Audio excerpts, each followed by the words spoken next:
Il est 20h, l'heure de la grande édition d'information sur AMTV et je suis toujours avec Oulimata. Ouli, bonsoir. Bonsoir Khalifa. Les nouvelles du jour. À la une de l'actualité, décès de l'ancien président malien Amadou Toumani Touré ce mardi en Turquie où il avait été évacué pour des raisons médicales. Et puis Aminata Touré et les ministres limogés du gouvernement sont convoqués à l'OFNAC afin de s'assurer qu'ils ne se sont pas remplis les poches durant leur passage dans le gouvernement. Toujours en politique, le leader du PASTEF, Ousmane Sonko, et ses partisans quittent la coalition Jotna, un départ qui fait suite à celui du docteur Boubacar Camara et qui laisse la dite coalition dans une grande solitude. Et pour finir, nous ferons un léger survol de l'actualité internationale pour parler de l'ex-épouse de Donald Trump qui dévoile le caractère de son ex-époux. C'en est fini avec les titres. À toi Khalifa. Merci Oulimata et l'on revient pour le développement des sujets annoncés.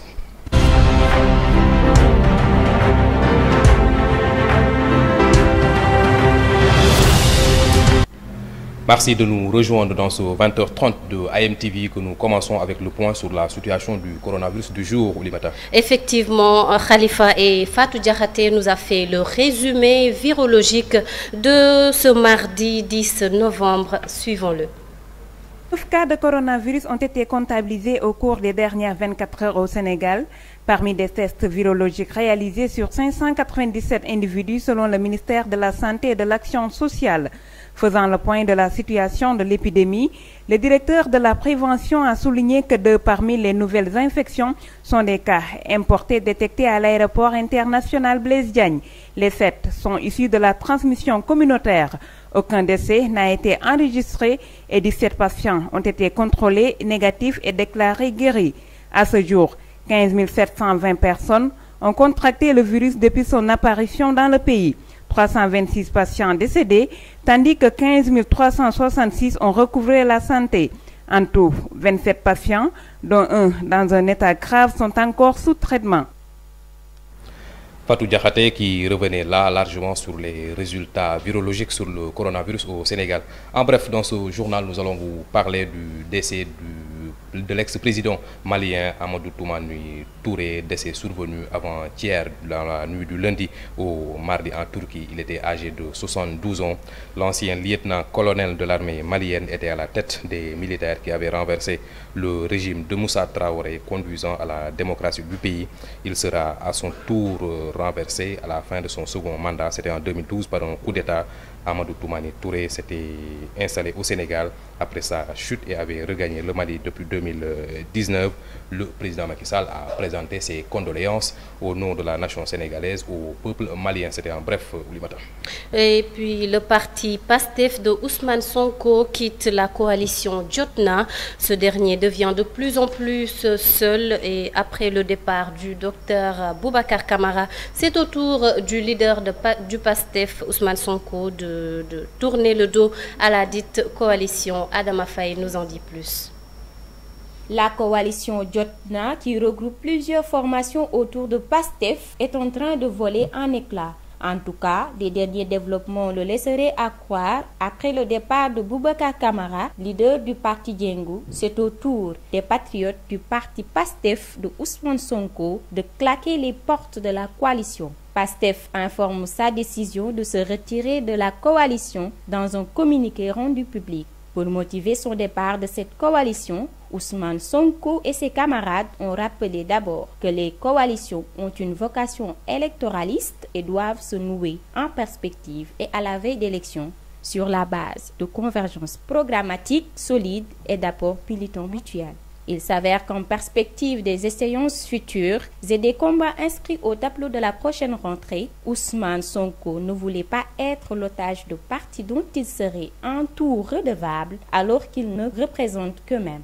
Il paraît aussi dans la déclaration de PASTEF que les coalitions sont faites pour durer le temps d'une élection. Pourquoi donc avoir attendu 18 mois pour découvrir cette réalité et la sortir comme doc absolu alors que d'autres échéances sont à venir et qu'en plus il s'agit d'un cadre pour une unité de combat? Peut-être qu'il n'a plus confiance en cette coalition dont la plupart des membres ont répondu à l'appel du président Macky Sall Bien au contraire, le leader de PASTEF veut nouer de nouvelles alliances sur des bases nouvelles fondées sur sa position toute acquise de patron de l'opposition.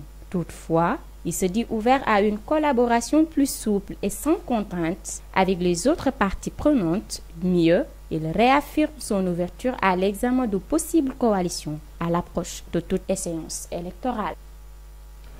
Beaucoup de péripéties au lendemain de la formation du nouveau gouvernement du président Macky Sall, des ministres limogés convoqués à l'Office national de lutte contre la fraude et la corruption. Il s'agit de l'ex-présidente du Conseil économique, social et environnemental, Aminata Touré, mais aussi des ministres Ali Ngouille Ndiaye, de Makhtar Cissé, de Ndeye Tické Diop, de Maître Oumar Youm.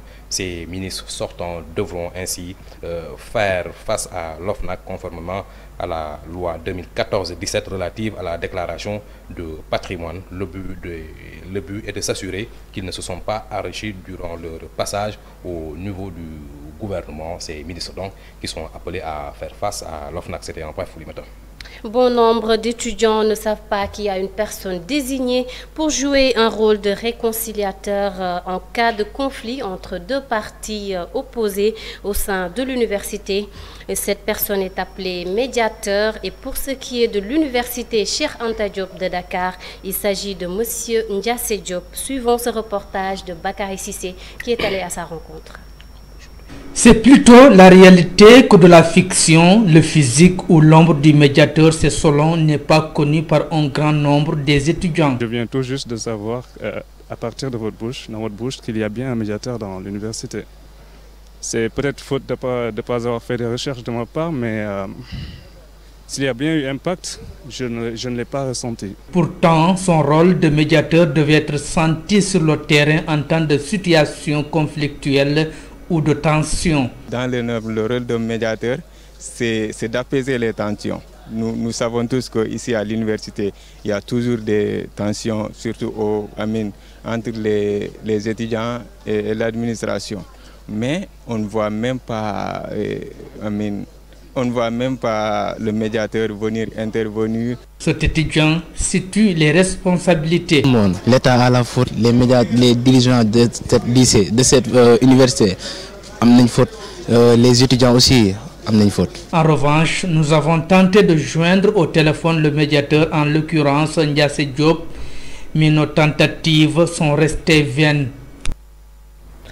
Aujourd'hui, au nom de la mode, les jeunes adoptent de plus en plus des styles vestimentaires qui laissent à désirer, des pantalons déchirés ou t-shirts avec des slogans provocatrices. L'accoutrement des adolescents ne plaît pas à certains adultes. C'est ce qui ressort de ce reportage de Arabia Diatta.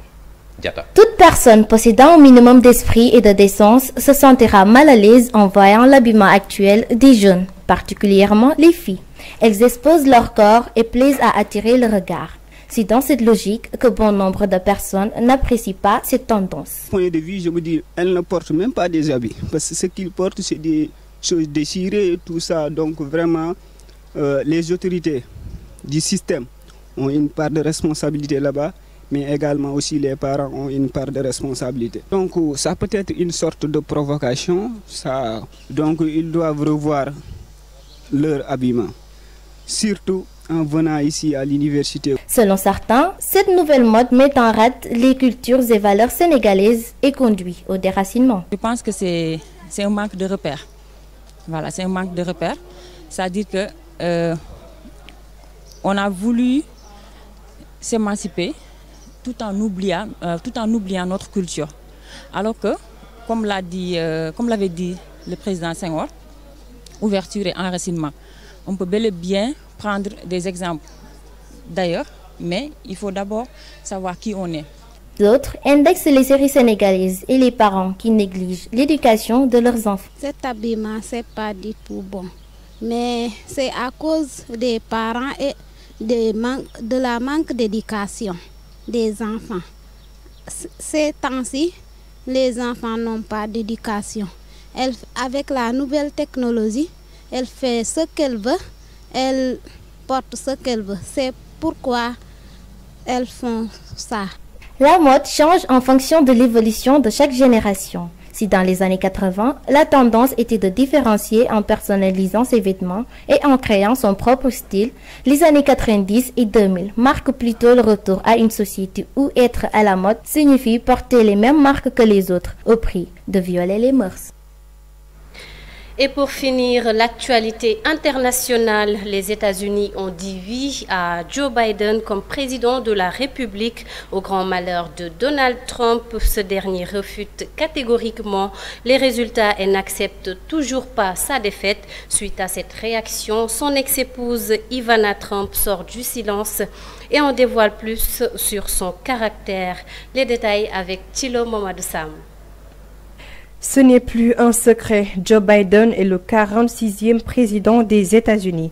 Les Américains ont décidé cette fois pour le changement, une décision que ne cautionne pas le désolant ex-locataire de la Maison-Blanche, Donald Trump, qui d'ailleurs refuse catégoriquement les résultats. Ivana Trump, son ex-femme, interrogée par nos confrères de magazine People, explique pourquoi Trump refuse sa défaite.